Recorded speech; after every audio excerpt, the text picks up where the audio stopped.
What is up? What is up, YouTube? I am outside. Caught myself trying to show off my backyard. I was facing the house, but it was too much. I was in the sun, and my computer crashed. So it let me know that you was overheating.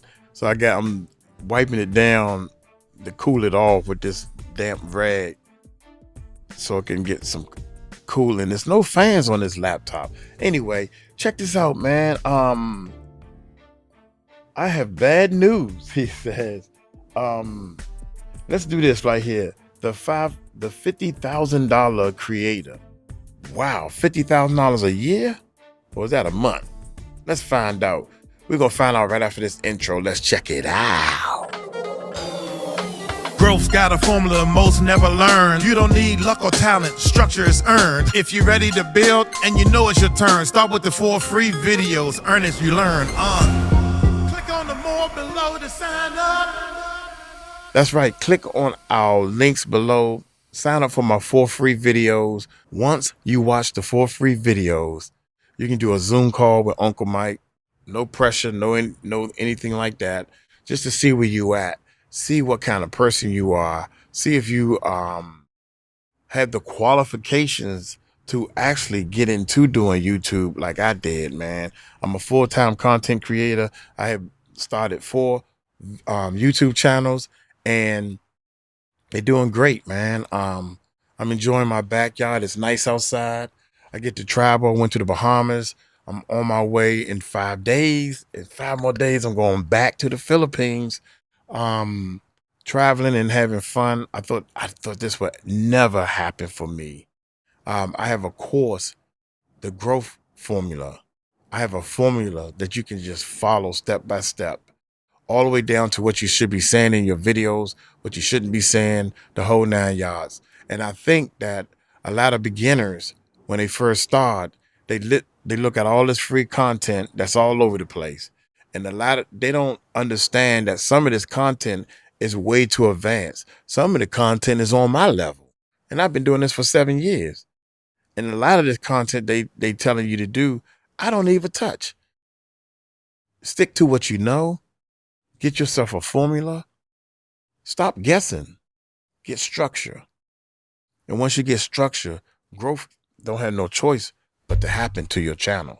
So y'all hit that subscribe button, hit that bell. Let's see what she's talking about. Let's check it out, The man. creator playbook is about to change forever. Creators with a few thousand followers have figured out how to turn their unique offering into a tech tool that generates life-changing wealth. I'm not talking about influencer brand deals selling laptops or industry collaborations for a new line of headphones. I'm also not talking about creators going full tech bro and raising $50 million to build the Uber of energy drinks. Actually, Uber of energy drinks might be a seller. I have to file that one away for later. I'm talking about the artists, creators, influencers, coaches, solopreneurs, the podcasters, and us regular business owners who got tired of cranking out content day after day and are using tech-based products to turn the brand into a business. And that's where I'm at now. That's exactly what I'm trying to do now. I'm trying to turn my brand into a business. And I suggest you all start to learn this early.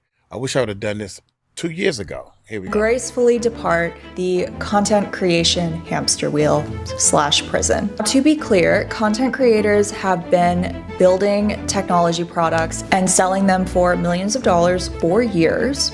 Right, but first of all, you have to start. You start by building content. You have to start by building content. You can't just jump out there and have a product or service and not have your content going anywhere. Well, 1, 2. Am I talking? Wait a minute. I'm sorry, y'all. Did I hit the mute button? I was going to hit the mute. No, I didn't hit the mute button. Okay, let's continue. No more No more interruptions. This is not new, but these deals aren't typically available to just anyone. It's the creators that already have millions of followers that even get offered the deal in the first place, or someone from the industry side who understands that they're becoming a creator in order to build and promote a certain product. But over the past couple of months, things have shifted. There's been a detectable change. And now it's content creators, the ones with audience, trust, and distribution, are becoming the new tech founder. I personally am so excited for this era. This is the blending of all of the things I find interesting and cool about being an entrepreneur. So today I'm going to break down the ingredients in the secret sauce for how creators are doing this and what these deals look like behind closed doors. By the way, if you don't know me, hi, I'm Lauralee. I founded a company that uses emerging technology to build applications for all kinds of companies, including NASA and Dell. We bootstrapped the business from $0 to $1.5 million in 18 months when I was 32. And all we do is build tech all day long, but things are just changing so quickly that I wanted to come back to YouTube and start sharing about what we're working and what we're seeing again. Back to today's topic. These are the 5 principles for how content creators are winning at the tech game. Okay, this first one makes a lot of online marketers mad, so I just wanted to get it out of the way and say it first. Content creation is not scalable. Courses and ebooks are not the best way to get around the scalability problem. So let's knock some of these objections out of the way just to start. Let's define scalability. When business and entrepreneur people use the term scale or scalability, they mean making more profit without using up more resources. So that means profit goes up, resources that go in remain pretty much the same. Maybe they go up a little, but they're flat. This is in contrast to growth. Growth means profit goes up, but then resources consumed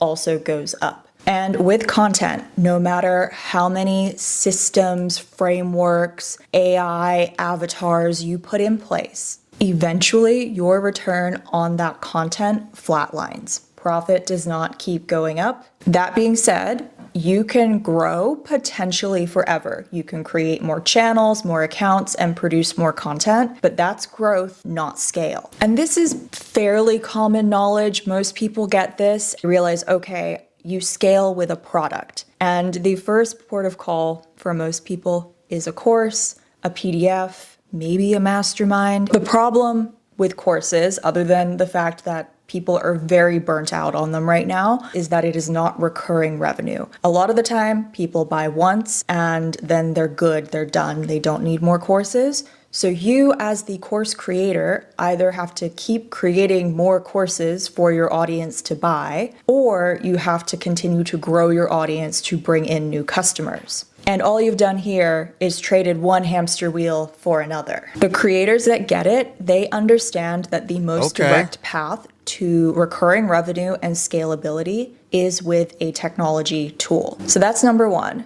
Moving on to 2, these creators all understand why their audience consumes their content, and they're very honest with themselves about it. And if you're new to content creation or the content creation industry, this might sound a bit strange because what people create content around sometimes does not correlate or directly connect with why people tune into their channel or consume their content. This is especially common for people that do lifestyle content or more entertainment-based content. It's a lot harder on the surface to pin down why people keep coming back. And it just isn't always obvious on the surface what that product is. That isn't all that uncommon. I meet with creators all the time who know that they want to build some kind of technology asset and technology IP, but they're not 100% sure what it is. To figure out what that is, we will go in and look at their audience, their content, their comments,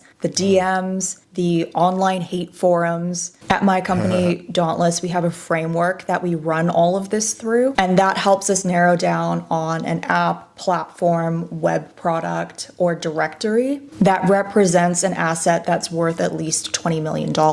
So if you're unsure what exactly your value proposition is. Use all of the data that is available to you. Don't just rely on what your audience tells you they want, because you can get into a faster horses situation. And if you're not familiar with that story, I think it's true, but there's a quote by Henry Ford who said, if I'd listened to what people wanted, we would have made faster horses. So you want to make sure you don't get a faster horses situation. Moving on to number 3, all of these creators vibe coded as much as they could. For the creators we see that already have an idea, the ones that go far started with a vibe coded prototype, and they use this to sell the dream. If you're kind of new to vibe coding or tech or building apps in general, you might not know this, but a lot of the time you actually can't launch and publish an app that you have vibe coded unless you happen to be a developer doing the vibe coding. A vibe coded prototype is probably enough to help you build a wait list,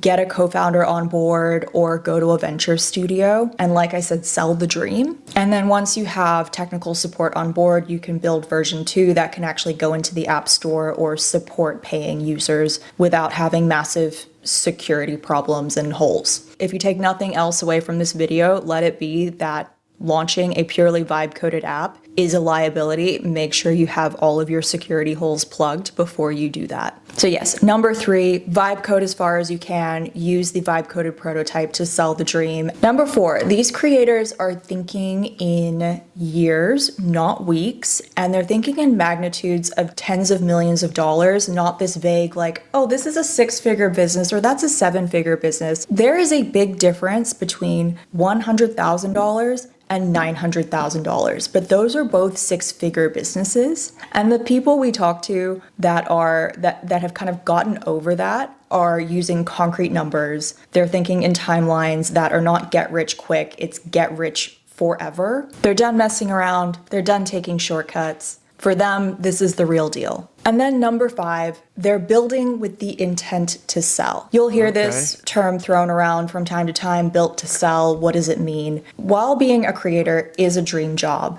and something many people aspire to and will continue to aspire to, creators that get to this point are okay with admitting, even just to themselves, that they might not want to do this forever. That might mean moving on and doing something else, or retiring and just making content when you feel like it. This is exactly what Casey Neistat did after he sold Beam to CNN. Built to sell means establishing and arranging the business in such a way that it can run without you. And that's not because you're not important, you're just building something that is bigger than yourself. Going back to our Casey example, before he sold Beam to CNN, him and the Beam team had lots of ways to get people to download the app. There were lots of ways to market it. Obviously, Casey drove a lot of downloads because that was his job, but he wasn't the only person that could do that job. And what built to sell looks like does vary quite a bit depending on the creator and the niche you're in and the role you play. And I don't really want to call out anyone else. Casey's example is pretty public and documented in lots of places. But even if it is difficult to imagine or difficult to plan, I do believe it is possible for every single creator. This is how creators, influencers, coaches,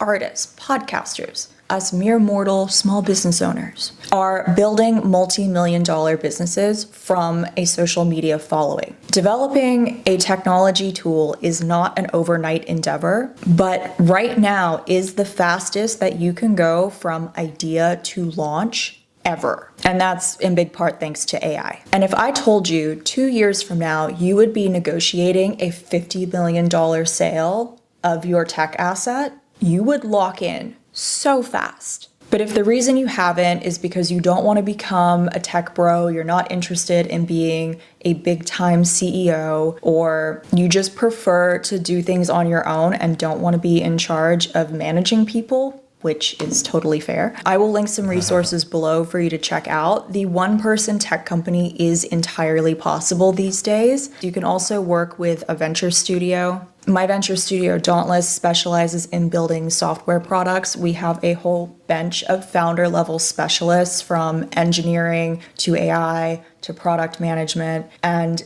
we've built apps for, like I mentioned before, some really big brands like Home Depot, Walmart, Nvidia, Dell, and organizations like NASA or Space Force. So we have that expertise to be an all-in-one co-founder. Instead of having to go and put together an entire team, you just have to make one phone call. We specialize in software, but there are plenty of other venture studios that do other verticals like consumer packaged goods and physical products. I'll leave links to those below as well. If you already have an audience and you want to meet with me or my team, I will leave a booking link below that will take you to my calendar. And yeah, creators are the new tech founders. This is the playbook. Save it for later. And that's all I've got for this video. I'll see you in the next one. Bye.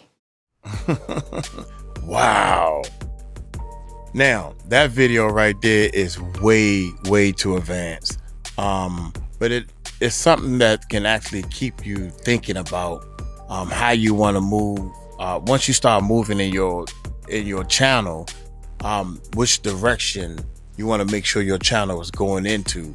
But one of the things I know is you have to keep building content to do YouTube. Hey, I'm gonna get on up out of here. Y'all let me know what y'all think about this video right here, man. I think it's more advanced for me. How about that? Y'all take it light, take it slow. Tell them Uncle Mike told you so. Peace out.